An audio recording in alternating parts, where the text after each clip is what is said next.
আসসালামু আলাইকুম। সবাই কেমন আছেন? আশা করি সবাই ভালো আছেন। আজ আপনাদের জন্য নিয়ে এসেছি নতুন গল্পের প্রথম পর্ব। আশা করি গল্পটি আপনাদের ভালো লাগবে। তাহলে চলুন শুরু করা যাক। আজ আমার বিয়ে, অথচ আমি মেয়েকে দেখিনি। কারণ মা-বাবার মুখে শুনেছি মেয়ে নাকি কালো। তাই আর দেখার ইচ্ছে হলো না। বিয়ের দিনও ভালো করে দেখিনি, কিন্তু বাসর রাতে দেখে আমি সত্যিই অবাক। ভাবতে পারিনি আমার ভাগ্যে এমন মেয়ে ছিল। বাধ্য হয়ে যা করলাম, তার জন্য হয়তো সে প্রস্তুত ছিল না। এরপর যা হলো। আমার নাম মোহাম্মদ মুরাদ চৌধুরী। ফ্যামিলিতে মা, বাবা আর আমি আছি। আমার বাবা হানিফ চৌধুরী একজন বিজনেসম্যান।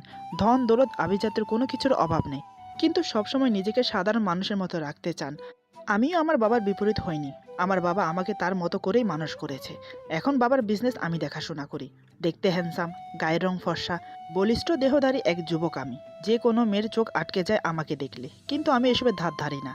তবে কয়েক বছর আগে থেকে আলেমদের সাথে উঠা বসা শুরু করি। ৫ ওয়াক্ত নামাজ পড়া, কোরআন শরীফ পড়া, হাদিসের সম্পর্কে জানা, সবকিছুতে আমার আগ্রহ আছে। সেই অনুযায়ী আমি আলেমদের মতোই চলি। তবে আমি পড়াশোনা কমপ্লিট করেছি কলেজ ইউনিভার্সিটিতে। আমার খুব ইচ্ছে একজন মাদ্রাসা পড়ুয়া আমি বিয়ে করব, আর বাকিটা আল্লাহর ইচ্ছে। একদিন মা বাবা ডেকে কাছে বসায়, তারপর বাবা বলে, মুরাদ, আমি তোমার বিয়ের কথা ভাবছি, তোমার কি মতামত? আমি বললাম, বাবা, আমাকে নিয়ে আপনি যা ভাববেন তাতে আমি সম্মতি জানাবো। বাবা বলে, বেশ, আমি তোমার জন্য একটা মেয়ে ঠিক করেছি। আশা করি তোমার কোনো আপত্তি থাকবে না। তবে মেয়ে দেখতে কালো, কলেজে পড়ে, এমনিতে অনেক ভালো। এই কথা শুনে আমি একটু আপসেট হয়ে পড়লাম। আমার ইচ্ছা মাদ্রাসার মেয়ে বিয়ে করব, কলেজের মেয়ে নয়, কারণ কলেজের মেয়েদের লজ্জা শরম থাকে না। তাও আবার বলছে মেয়ে কালো। মনে মনে এসবই ভাবছি। আমাকে চুপ দেখে বাবা বলে, কি হলো, এত কি ভাবছো? আমি বললাম, বাবা, আমি আলেম মেয়ে বিয়ে করতে চাই। আর তাছাড়া তুমি বলছো মেয়ে কালো, কিন্তু বাবা, আমি কালো মেয়ে বিয়ে করব না। বাবা বলে, মেয়েটা কালো হলেও অনেক ভালো, কলেজে পড়লেও কোনো আলেম মেয়েদের থেকে কম না। গায়ের রং কি আসে যায়, মানুষের রূপ যৌবন সারা জীবন থাকে না। আজ আছে তো কাল নেই। যে মানুষটা তোমার সাথে থাকবে সে ভালো হলেই হলো। আমি বললাম, কিন্তু বাবা। আমার কথা শেষ না হতে দিয়েই বাবা বলে, আর কোনো কিন্তু নয়, আমি মেয়ের বাবাকে কথা দিয়ে এসেছি। আমি ঠিক আছে বলে রুমে চলে আসলাম। মা বাবাকে কষ্ট দিতে চাইনি, তাই বিয়েতে রাজি হয়ে গেলাম। ভাগ্যে যা আছে দেখা যাবে। ওইদিকে মেয়ের মা মেয়েকে বলছে বিয়ের কথা। মেয়ে বলে, আমি এখন বিয়ে করতে চাই না, আরও পড়াশোনা করতে চাই। মা বলে, আমি জানি তুই আরও পড়তে চাস, কিন্তু মা, তোর বাবার শরীর অবস্থা দিন দিন খারাপ হয়ে যাচ্ছে। আজ আছে তো কাল নেই, আর তেমন ভালো কোনো সম্বন্ধও আসছে না। মেয়ে বলে, ঠিক আছে, আমি বিয়ে করব, কিন্তু মা, আমি আলেম ছেলেকে বিয়ে করার খুব ইচ্ছে। মা বলে, খোঁজ তো আর কম করা হলো না, যেই শোনে তুই কালো সেই বিয়ে করতে না করে দেয়। বল তিশা, আমি কি করব? তুই না করিস না এই বিয়েতে, কেঁদে কেঁদে বলে। তিশা বলে, ঠিক আছে মা, কিন্তু মা, ছেলেরা তো অনেক বড় লোক, সে কি আমার মতো কালো মেয়েকে বিয়ে করবে? মা বলে, ছেলে তার বাবা মায়ের পছন্দে বিয়ে করবে, আর ছেলের বাবা মায়ের তোকে পছন্দ হয়েছে। এরপর বাবা মায়ের কথা চিন্তা করে তিশা আর অমত করল না। এতক্ষণ যেই মেয়ের বিয়ের কথা চলছে তার নাম তিশা, এবার ইন্টার সেকেন্ড ইয়ারে পড়ছে। কলেজে পড়লেও দিলদার মেয়ে, কলেজে কখনো বেপরদা হয়ে যায়নি। নিয়মিত ৫ ওয়াক্ত সালাত আদায় করে। ওর বাবা হার্টের রোগী। এর আগেও একবার ব্রেন স্ট্রোক করেছিল। তিশার অনেক ভালো জায়গা থেকে বিয়ের সম্বন্ধ আসে, কিন্তু সে কালো বলে কেউ বিয়ে করতে চায় না। কালো হলেও তিশার চেহারা অনেক মায়াবী। বড় পাপড়ির বিশিষ্ট টানা টানা চোখ, ঘন কালো লম্বা লম্বা চোখ তার চেহারাকে আরও আকর্ষণীয় করেছে। কিন্তু বেশিরভাগ মানুষের চাহিদা ফর্সা মেয়েদের প্রতি, তাই তিশাকে প্রথম দেখাতে কেউ পছন্দ করে না। অথচ রসুল সাল্লাল্লাহু সাল্লাম বলেছেন, বিয়ের ক্ষেত্রে দিলদারিকে প্রাধান্য দিতে বলেছেন। কিন্তু আমাদের সমাজে মেয়েদের সৌন্দর্যকেই প্রাধান্য দিচ্ছে। যাই হোক, দেখতে দেখতে বিয়ের দিন চলে এলো। আজ আমার বিয়ে, সবকিছুর আয়োজন চলছে। একটু পর বরযাত্রা নিয়ে গেলাম তিশাদের বাড়িতে। আমাদের নিয়ে যাওয়া প্রসাধনী দিয়ে তিশাকে সাজানো হলো। আমার কথা অনুযায়ী তিশাকে বোরকা পরানো হলো। এর মধ্যে তিশার বেস্ট ফ্রেন্ড রাইসা চলে এসেছে, হাতে অনেকগুলো বই আর একটা নীল ডায়েরি। তিশা বলে, কিরে, এত দেরি করলি কেন? রাইসা বলে, ইস, একটু দেরি হয়ে গেল, প্লিজ কিছু মনে করিস না। তিশা বলে, এতগুলো বই? রাইসা বলে, তোর জন্য নিয়ে আসলাম। এই বইগুলো অনেক ভালো। দাম্পত্য জীবন সুখী করার জন্য ইসলামিকভাবে অনেক ভালো ভালো টিপস দেওয়া আছে। তিশা বলে, বাহ, খুব খুশি হলাম। রাইসা বলে, আমি তো জানি আমার ফ্রেন্ড বই পড়তে খুব ভালোবাসে। আর শোন, এই যে এই নীল ডায়েরি, শুধু তোর জন্য। ডায়েরি লিখতে ভালোবাসিস তাই অনেক খুঁজে কিনলাম। তিশা বলে, মাশাআল্লাহ, এর আগের গোলাপি ডায়েরির থেকেও এটা বেশি সুন্দর। রাইসা বলে, এই ডায়েরিতে আজ থেকে লেখা শুরু করবি, বিয়ের পর লেখার জন্য এটা দিলাম। অন্যগুলোতে লিখলেও এই ডায়েরিতে শুধু বিয়ের পরের দাম্পত্য জীবনের কথাগুলো লিখবি, এটা আমার আবদার। তিশা মুচকি হেসে বলে, ঠিক আছে। তারপর বিয়ের কাজ সম্পূর্ণ হলো। এখন তিশার বিদায়ের পালা। তাই বাহিরে আসে, কিন্তু আমাকে চিনতে পারেনি। এর আগে আমাকে কোনোদিন দেখেনি। রাইসা আমাকে চিনিয়ে দেয়। তিশা তো আমাকে দেখে আকাশ থেকে পড়লো। মনে মনে বলে, মাশাআল্লাহ, এত সুন্দর ছেলে, তাও আবার জুব্বা পরেছে, সাথে পাগড়িও আছে, আলহামদুলিল্লাহ। আমি তো এমনই একজন চেয়েছিলাম, আল্লাহর কাছে হাজারো শুকরিয়া। কলেজে পড়া ছেলে হলেও সুন্নতির লেবাস, আমাকে প্রথম দেখাতেই তিশার ভালো লেগে গেছে, কিন্তু তার মনে অনেক প্রশ্ন। আমি কি তার মতো কালো মেয়েকে মেনে নেব? তারপরে সবাইকে বিদায় জানিয়ে তিশাকে নিয়ে নিজের বাড়িতে এলাম। পুরোটা রাস্তায় মেয়েটা কান্না করতে করতে এসেছে। শত হলেও মা বাবাকে ছেড়ে আসছে। খারাপ তো লাগারই কথা। আমার পাশে বসে কান্না করা সত্ত্বেও আমি কিছু বলতে পারিনি, কারণ আমি এর আগে কখনো কোনো মেয়ের পাশে বসিনি, কোনো মেয়ের সাথে ফ্রেন্ডলিভাবে কথাও বলিনি। তাই চুপচাপ থাকাটাকেই শ্রেয় মনে করলাম। বাড়িতে এসে তৃষাকে সবাই একটা রুমে নিয়ে বসালো। একটু পর সবার মুখে গুঞ্জনা শুনলাম, মুরাদ কি দেখে এই মেয়েটাকে বিয়ে করলো, মেয়েটা তো কালো, আরও নানান ধরনের কথা। এসব শুনে আমার খুব খারাপ লাগলো। শেষমেশ গুঞ্জনার পাত্র হয়ে গেলাম। তারপরও কিছু বললাম না কাউকে। আমার কোনো ইচ্ছেই ছিল না আজ বাসর রাত করার, কিন্তু সবার পরিকল্পনা আজ আমাদের বাসর ঘরে দেবে। দেখতে দেখতে রাত অনেক হলো। তিশাকে বাসর ঘরে দেওয়া হলো, কিন্তু আমি ছাদে দাঁড়িয়ে আছি। এদিকে তিশা ভাবছে রাত 12টা বেজে গেছে, এখনো মুরাদ আসছে না কেন? কি হলো কি জানি, একা একা এভাবে থাকতে আর ভালো লাগছে না। হঠাৎ দরজায় টোকা দিয়ে আমি বললাম, আসসালামু আলাইকুম, আসতে পারি? তিশা বলে, ওয়ালাইকুম সালাম, জি অবশ্যই। মনের সব সংকোচ কাটিয়ে ভিতরে প্রবেশ করলাম। তিশা বিছানায় বসে আছে, চারিদিকে ফুল, তার মাঝে লাল শাড়ি পরে একটা মেয়ে বসে আছে। এতদিন এই দিনটার জন্য অপেক্ষা করেছিলাম, আজ সেই দিন চলে আসলো। কিন্তু আগের মতো সেই ফিলিংস কাজ করছে না। রুমের মধ্যে এসে দাঁড়িয়ে গেলাম। এর আগে কোনো মেয়ের কাছে যাইনি, আজকে যাব, তাও আবার মনের বিরুদ্ধে গিয়ে। সবাই যেভাবে তিশার চেহারার দুর্নাম করলো, না জানি ও দেখতে কেমন, এই ভেবে বিছানায় বসে পড়লাম। দুজন অনেক সময় চুপচাপ বসে আছি। অনেক সংকোচ কাটিয়ে ওর সাথে কথা শুরু করলাম। আমি বললাম, রাতে খেতে কোনো সমস্যা হয়নি তো? তিশা বলে, না কোনো সমস্যা হয়নি। আমি বললাম, বাবা মায়ের সাথে কথা বলেছো এখানে এসে? তিশা বলে, জি বলেছি, আম্মুর মোবাইল থেকে কথা হয়েছে। এবার বললাম আসল কথা, আমি কি তোমার মুখ দেখতে পারি? তিশা বলে, এখন থেকে আমার উপর তোমার সম্পূর্ণ অধিকার আছে, তুমি অবশ্যই দেখতে পারো। আমি মুখের উপর থেকে ওড়নাটা সরিয়ে দিলাম। তিশা লজ্জা পেয়ে চোখ বন্ধ করে। ও দেখতে সত্যিই অনেক কালো। এত কালো মেয়ে আমি বিয়ে করলাম? এসব ভেবে মন খারাপ হয়ে গেল, কিন্তু ওর চেহারা একটা মায়া আছে। আমি বলি, আচ্ছা চলো আমরা 2 রাকাত নামাজ পড়ি। তিশা বলে, আমার অজু আছে। আমি বললাম, আচ্ছা তাহলে আসো নামাজ শেষ করি। তারপর দুজন একসাথে নামাজ আদায় করে রুম থেকে বেরিয়ে চলে আসলাম। অজানা একটা অবহেলা কাজ করছে মনে। তারপরে তিশাকে আজ রাতে কোনো কিছু বুঝতে দিতে চাইনি। ওর সাথে রাগারাগিও করতে পারছি না, কারণ মা বাবার ইচ্ছেতে বিয়ে করেছি। আবার রুমে গেলাম, আলমারি খুলে তিশাকে বললাম, তিশা এদিকে আসো। তিশা এসে বলে, জি বলো। আমি বললাম, এটা নাও, এটা তোমার। তিশা বলে, এটা কি? আমি বললাম, খুলে দেখো। তিশা প্যাকেট খুলে দেখে অনেকগুলো চুড়ি, কানের দুল আর পায়ের তোড়া। ওর মুখ দেখে বুঝতে পারি খুব খুশি হয়েছে। তিশা বলে, এত কিছু আমার জন্য? অনেক সুন্দর লাগছে এগুলো, আমার অনেক পছন্দ হয়েছে। আমি বললাম, আমি এগুলো 1 বছর আগে কিনেছিলাম, ভেবেছিলাম যাকে বিয়ে করব তাকে দেব, তাই তোমাকে দিলাম। তিশা বলে, আমার অনেক পছন্দ হয়েছে এগুলো। আমি বললাম, অনেক রাত হয়েছে আর আমি অনেক ক্লান্ত, এখন ঘুমিয়ে যাব, তুমিও ঘুমিয়ে যাও। তিশা বলে, তুমি যা বলবে তাই হবে। মনে অনেক অবহেলা কাজ করছে, তাই তিশাকে মিথ্যে বলতে বাধ্য হলাম। ক্লান্ত হওয়ার অজুহাত দেখিয়ে ঘুমিয়ে গেলাম। তিশা মনে মনে ভেবেছে সত্যি আমি ক্লান্ত, তাই সে আমার পাওয়া উপহার নিয়ে খুশি মনে শুয়ে পড়ে। এভাবে বিয়ে 7 দিন হয়ে গেছে। এই কয়দিন আমি তিশার সাথে খুব একটা ভালো করে কথা বলিনি। কোনো কিছু জিজ্ঞাসা করলে শুধু উত্তর দেই, নিজ থেকে কোনো কথা বলি না। হয়তো এতদিনে ব্যাপারটা তিশা লক্ষ্য করেছে। সে ভাবছে, আমি কালো বলে কি মুরাদ আমার সাথে কথা বলে না? ও তো সবার সাথে হাসি মুখে কথা বলে, তাহলে আমার সাথে কথা বলে না কেন? আজ আমি নিজেই সাহস করে জিজ্ঞাসা করব। রাতে বাসায় আসুক। রাত 9টায় আমি বাসায় আসি। সবাই মিলে খাওয়া দাওয়া শেষ করে রুমে এসে ল্যাপটপ নিয়ে বসি। কিছুক্ষণ পর তিশা রুমে এসে আমাকে বলে, একটা কথা বলতে চাই, তুমি কি ব্যস্ত আছো? আমি বললাম, না বলো। তিশা বলে, আমি এই কদিন লক্ষ্য করেছি তুমি আমাকে এড়িয়ে চলো, ঠিকমতো কথাও বলো না। আমি কি কোনো ভুল কাজ করেছি যার জন্য তুমি এমন করছো? আমি বললাম, না করনি। তিশা বলে, তাহলে আমার সাথে এমন করছো কেন? আমি বললাম, জানতে চাও? তিশা বলে, জি জানতে চাই। আমি বললাম, বাইরে অনেক সুন্দর চাঁদের আলো, চলো বারান্দায়, বাহিরে বসে বলি। তিশা বলে, ঠিক আছে। দুজন বারান্দায় চলে গেলাম। তিশার মনে অজানা ভয় কাজ করছে, না জানি কি বলবো আমি। পূর্ণিমা রাত, আকাশে মিটিমিটি তারা জ্বলছে। পাশের বাগান থেকে বিভিন্ন ধরনের শব্দ ভেসে আসছে। হালকা হালকা বাতাস বইছে। বিয়ের পর জীবনসঙ্গীর সাথে সময় কাটানোর স্বপ্ন কে না দেখে? তিশাও দেখেছিল, আর সেটা হলো। তবুও মনের মধ্যে অজানা কোনো ভয় কাজ করছে। আমি কিসের জন্য এমন করি, কি জানি কি বলে বসি। দুজনেই চুপচাপ। অবশেষে আমি নীরবতা ভেঙে কথা বললাম, তুমি কলেজে ক্লাস শুরু করবে কবে থেকে? তিশা বলে, তুমি এখনো ক্লাস করার অনুমতি দাওনি। অনুমতি দিলে কিছুদিন পর থেকেই শুরু করব। আমি বললাম, কিছুদিন পর থেকে ক্লাস করা শুরু করো। তিশা বলে, বিয়ের সময় আব্বু যদি পড়াশোনার কথা বলে না দিত, তাহলে কি আমাকে পড়াতেন? আমি বললাম, তুমি চাইলে আমি নিশ্চয়ই অনুমতি দিতাম। তিশা বলে, আচ্ছা যাই হোক, এখন তুমি বলো কেন আমার সাথে এমন করছো?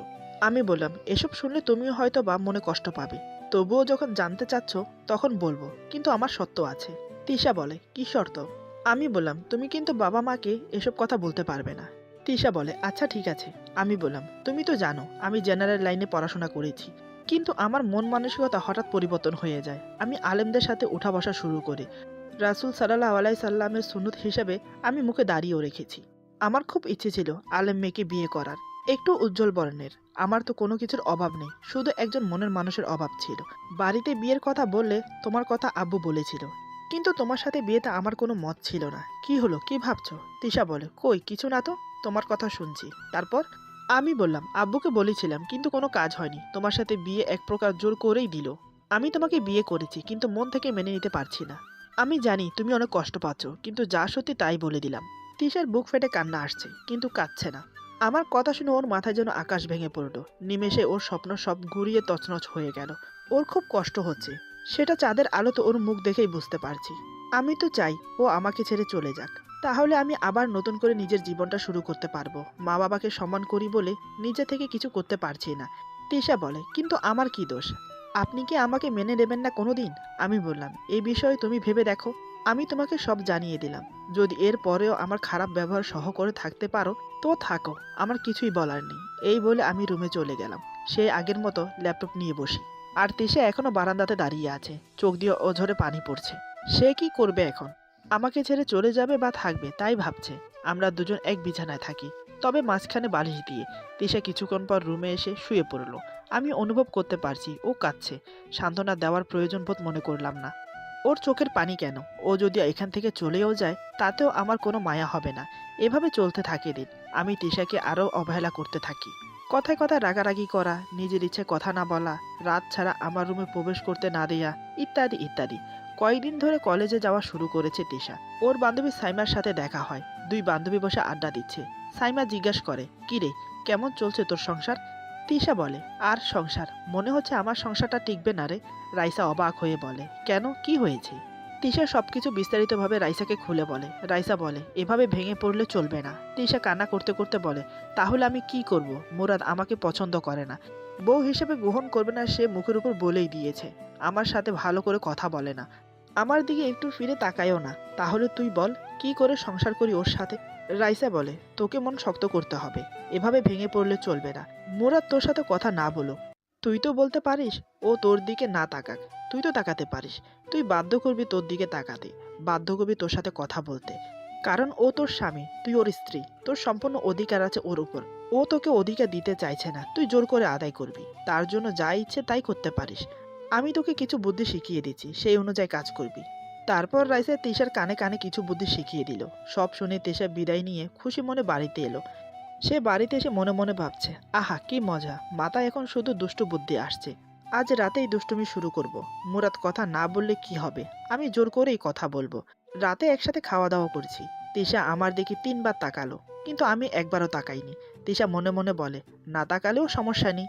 আজ রাত থেকে আমার মিশন শুরু। এখন থেকে আমি জোর করে কথা বলবো। খাবার শেষ করে রুমে গেলাম, আর তিশা পড়ার রুমে গেল। হঠাৎ করে আমি ডাকলাম। দ্রুত তিশা এসে বলে, কি হয়েছে? আমি ধমকে সুরে বললাম, বিছানা ঠিক করে রাখতে পারো না? তিশা বলে, এখন দিচ্ছি। আমি জানি এটা ও ইচ্ছা করেই করেছে। বিছানা ঠিক করতে করতে বলে, তোমাকে একটা কথা বলতে পারি? আমি বললাম, বলো। তিশা বলে, তুমি তো আমাকে পছন্দ করো না, আবার ছেড়েও দেবে না। আমি যদি তোমার মনের মতো হতে পারি, শুধু চেহারা বাদে, তাহলে কি আমাকে মেনে নেবে? আমি বললাম, আমার মনের মতো? তিশা বলে, জি, তোমার মনের মতো হতে চাই। তুমি যেভাবে আমাকে চাও আমি সেভাবেই হতে চাই। আমি বললাম, ঠিক আছে, তুমি যদি আমার মনের মতো হতে পারো তাহলে আমি ভেবে দেখতে পারি। তিশা বল, আমাকে কতদিন টাইম দেবে? আমি বললাম, আমি তোমাকে ডিভোর্স দিতে পারবো না, কারণ বাবা পছন্দ করে এনেছে। তুমি যেদিন আমার মনের মতো হতে পারবে সেই দিন আমি মেনে নেব, কিন্তু তুমি আমাকে কোনো বিষয়ে জোর করতে পারবে না, বলে দিলাম। তিশা বলে, আচ্ছা, আমি রাজি আছি। তিশা মনে মনে বলে, আমাকে এখন থেকে যুদ্ধ করতে হবে, কারণ মন পাওয়ার যুদ্ধ। তারপর পড়ার রুম থেকে মোবাইলটা নিয়ে এসে অ্যালার্ম দিয়ে শুয়ে পড়ে, আমার থেকে একটু দূরে। জানালা দিয়ে চাঁদের আলো রুমে আসছে। এসব দেখতে দেখতে কখন যে ঘুমিয়ে গেলাম বুঝতে পারিনি। রাত 3টায় অ্যালার্মের শব্দে ঘুম ভেঙে গেল তিশার। সে আস্তে আস্তে বিছানা থেকে নেমে ওয়াশরুমে গিয়ে অজু করে আসে। আমার দিকে তাকিয়ে ভাবছে, ডাকতেও ইচ্ছে করছে, আবার ভয়ও লাগছে। একবার ডাকবো, আস্তে আস্তে কাছে আসে। ডাকতে সাহস পাচ্ছে না, যদি বকাবকি করি তখন কি করবে? এইসব ভাবতে ভাবতে বলে, না, একবার ডেকেই দেখি, যা হবার হবে। বুকের সাহস জমিয়ে ডাকলো আমাকে। আমি গভীর ঘুমে মগ্ন। ওর ডাকে উঠবো তো দূর, একটু নড়াচড়াও করলাম না। তিশা বলে, হায় আল্লাহ, এ কেমন ঘুম যায় রে বাবা, ডেকেও কাজ হলো না। এবার একটু মুখে পানি ছিটিয়ে দেব, যদি রেগে যায় তখন কি করব? না, একটু দিয়েই দেখি। এই বলে অল্প একটু পানি নিয়ে মুখে ছিটিয়ে দিল, আর আমি হুড়মুড় করে উঠে পড়লাম। রাগে মাথায় আগুন জ্বলছে। আমি চেঁচিয়ে বললাম, কি হলো? এত রাতে মুখে পানি দিয়ে ডাকলে কেন? তোমার কি কমন সেন্স নেই? একটা মানুষ ঘুমোচ্ছে, তা দেখতে পাচ্ছ। কোন সাহসে তুমি আমার মুখে পানি ছিটালে? ইচ্ছে করছে থাপ্পড় মারি কানের নিচে। আমার রাগ দেখে তিশা খুব ভয় পেয়ে যায়। ওর চোখের পানি চকচক করছে। তারপর মাথা নিচু করে কাঁপা কাঁপা গলায় বলে, সরি, আসলে তাহাজ্জুদের সময় হয়েছে, নামাজ পড়ার জন্য ডাকলাম। নামাজের কথা শুনে আমি বললাম, ও আচ্ছা, মুখে ডাকলেই পারতে, এভাবে পানি দিলে ভয় পেয়েছি তো। তিশা বলে, হাদিসে পড়েছি তাহাজ্জুদের সময় স্ত্রী যদি তার স্বামীকে ঘুম থেকে না জাগাতে পারে, তখন মুখে পানি ছিটিয়ে জাগিয়ে দেয়, তবে তার প্রতি আল্লাহর রহমত বর্ষিত হয়। আমি আপনাকে ডেকেছিলাম, কিন্তু আপনি ওঠেননি, তাই হাদিস অনুযায়ী জাগিয়েছি। আমার যদি ভুল হয়ে থাকে তাহলে ক্ষমা করো। আমি রাগ শান্ত করে বললাম, ঠিক আছে, আমি অজু করে আসছি। এই বলে উঠে চলে গেলাম। তিশা বুকে হাত দিয়ে বলে, উফ, জোর বাঁচা বেঁচে গেছি, ভাগ্যিস গায়ে হাত তুলিনি। তারপর দুজন মিলে তাহাজ্জুদের নামাজ পড়লাম। সেই থেকে প্রতি রাতে নামাজ পড়া শুরু করলাম। আজ সকালে প্রাইভেট কারে করে কলেজে দিয়ে গেলাম। ভাবতেও পারছে না আমি কলেজে নিয়ে যাব, তাও আবার আমার পাশে বসিয়ে। এইভাবে প্রায় 3 মাস কেটে গেল। একদিন রাতে ঘুমিয়ে আছি, আনুমানিক রাত 2টো হবে। হঠাৎ ঝোড়ো হাওয়ার দাপটে আমার ঘুম ভেঙে যায়, কারণ মাথার পাশেই জানালা খোলা ছিল। আকাশে একটু পরপর বিদ্যুৎ চমকাচ্ছে। তার আলোতে তিশার দিকে চোখ আটকে গেল। আমি অপলকহীনভাবে তাকিয়ে আছি। অন্যরকম একটা মায়া সৃষ্টি হয়েছে ওর প্রতি। এত ঝড় বৃষ্টির আওয়াজেও ও নিদ্রায় মগ্ন। আবার বলে কিনা আমার নাকি ঘুম অনেক ভারী। আর এখন দেখো, কুমড়োকাণ্ডের মতো কে ঘুমোচ্ছে। মনে মনে হাসি পেল। আমি উঠে জানালা লাগিয়ে দিলাম। তারপর ওর পাশে এসে শুয়ে পড়লাম। কিন্তু ঘুম আসছে না। জানি না কেন, জানি মনে হচ্ছে ওকে জড়িয়ে ধরতে। কেন মনে হচ্ছে তাও জানি না। না, আর পারছি না নিজেকে ধরে রাখতে। মাঝখান থেকে বালিশটা সরিয়ে তিশাকে জড়িয়ে ধরি। খুব ধীরে ধীরে ওর কপালে কিস করি। তাতেও আমি ক্ষান্ত হতে পারছি না। আস্তে আস্তে আরও কাছে টেনে নিলাম। খুব আলতো করে আদর করতে থাকি। ওর ঠোঁটের মাঝে নিজের ঠোঁট মিশিয়ে দিলাম। আমি খুব উত্তেজিত হয়ে আছি। তারপরও সেটা দমিয়ে রেখে কিছুক্ষণ আদর করে সরে পড়লাম। কি মেরে বাবা, পুরো 20 মিনিট ধরে আদর করলাম, অথচ একটু টের পেল না। ভালোই হয়েছে আমার জন্য। ঝড় বৃষ্টির কারণে রাতে আর ওঠা হলো না নামাজ পড়ার জন্য। সকালে ঘুম থেকে উঠে তিশার ডাকে। তিশা বলে, এই ওঠো, সকাল 8টা বাজে। আমি ঘুম ঘুম ভাব নিয়ে বলি, ঠিক আছে, তুমি যাও, আমি আসছি। তিশা বলে, তাড়াতাড়ি আসো, নাস্তার টেবিলে সবাই অপেক্ষা করছে। আমি ওকে দেখে মুচকি হাসছি। তিশা বলে, কি ব্যাপার, তুমি হাসছো কেন? আমি বললাম, কিছু না। তারপর উঠে ফ্রেশ হয়ে নাস্তা করে অফিসে চলে গেলাম। তিশাকে বাবা কলেজে নিয়ে গেছে। কাল ঝড় বৃষ্টির রাতে ক্ষণিকের মোহর জন্য হয়তো তিশাকে কাছে টেনেছি, কিন্তু আমি এখনও তিশাকে মন থেকে মেনে নিতে পারিনি। জানি না পারবো কিনা। 3 মাস ধরে কম অবহেলা করিনি, কিন্তু যাওয়ার নামই নিচ্ছে না। আমাকে আরও কঠোর হতে হবে। আমি অফিসে বসে ভাবছি কথাগুলো। আজ বাসায় গিয়ে অনেক কাজ দেব। সেই অনুযায়ী বাসায় এসে তিশাকে অনেকগুলো কাজ দেই করতে। এদিকে তিশা ভাবছে, আজ এত কাজ দিল কেন হঠাৎ? এত কাজ কি একা একা করা যায়? কখন কাজ শেষ করব, কখন আমি পড়তে বসবো? রাতে খাবার শেষ করে রুমে গিয়ে তিশাকে ডাকলাম। আমার ডাক শুনে তিশা বুঝতে পারে আমি রেগে আছি। সে মনে মনে ভাবছে, আজ আবার কি হলো? আমি তো আজ কোনো মজা করিনি, তাহলে রেগে আছে কেন? এসব ভাবতে ভাবতে রুমে আসে। আমি চোখ গোল গোল করে তাকিয়ে আছি। তিশা এক নজর আমার দিকে তাকিয়ে নিয়ে বলে, এমন করে কি দেখছো? আমি বললাম, কি ভাবো নিজেকে খুব চালাক? মনে করো আমি কিছু বুঝি না? আমি ছোট খোকা না? তিশা বলে, আমি কি করেছি? আমি বললাম, চুপ, একদম চুপ, আর একটা কথাও বলবে না। তোমাকে না বলেছে আমার পিছনে লাগবে না? বারবার না করার সত্ত্বেও তুমি মন মাননীয়তা করছো। এখন চুপ করে আছো কেন? তিশা বলে, তুমিই তো বললে চুপ করে থাকার জন্য। আমি বললাম, আবার কথা বলছো? তিশা বলে, ঠিক আছে, আমি পড়তে যাচ্ছি, কিছু লাগলে ডেকো। এই বলে আমাকে ইগনোর করে